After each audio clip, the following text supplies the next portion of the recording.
Dear students, until now we have discussed different types of instructions, whether they are data transfer instruction, ALU instruction or control unit group instructions. In today's module, we will be mainly focusing how using those set of instructions a program is executing actually within the computer. So for machine instructions, they are following from main memory to CPU. So you know that all of our program is available or residing in the main memory, and that is being fetched from main memory to the computer, to the CPU more specifically, and then each instruction is decoded. What is being asked by the instruction to be performed by the CPU, and then the actual execution take place.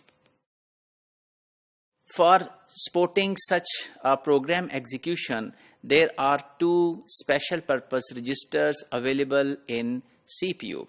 So you might remember when we discussed about the registers, we only talked about general purpose registers which hold the data of different things. However, these two important registers known as instruction register and program counter register mainly focusing and giving us a hand to execute the program properly. So the instruction register holds the instruction being executed at the moment, and the program counter saves the address of the next instruction that is being fetched from the main memory.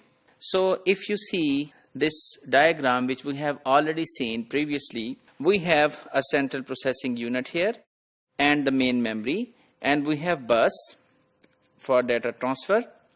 So here are two special purpose register, program counter and instruction register.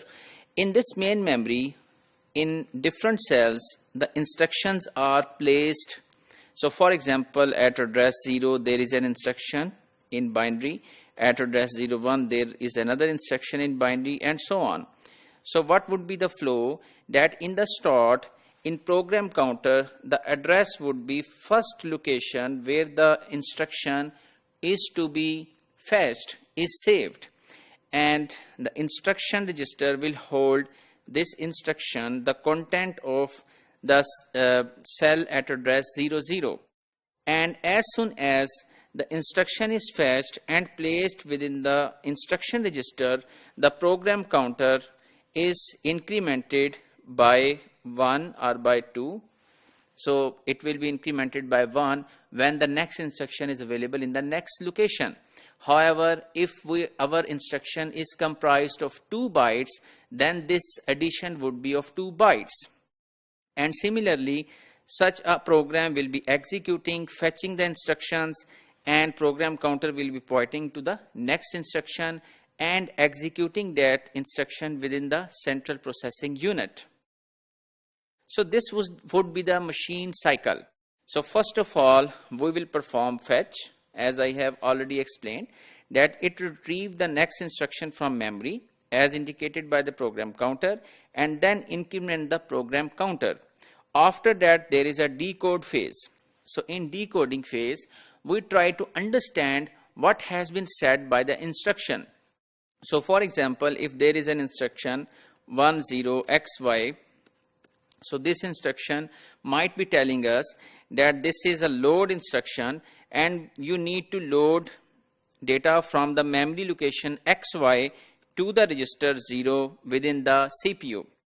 And after decoding, that instruction is handed over to the execution phase that actually performs the action within the CPU. So if we summarize today's module, we have learned that how a program is executed, and we have learned the purpose of two special registers known as instruction register and program counter, and we have discussed 3 phases of an instruction from fetching, decoding up till the execution of the instruction.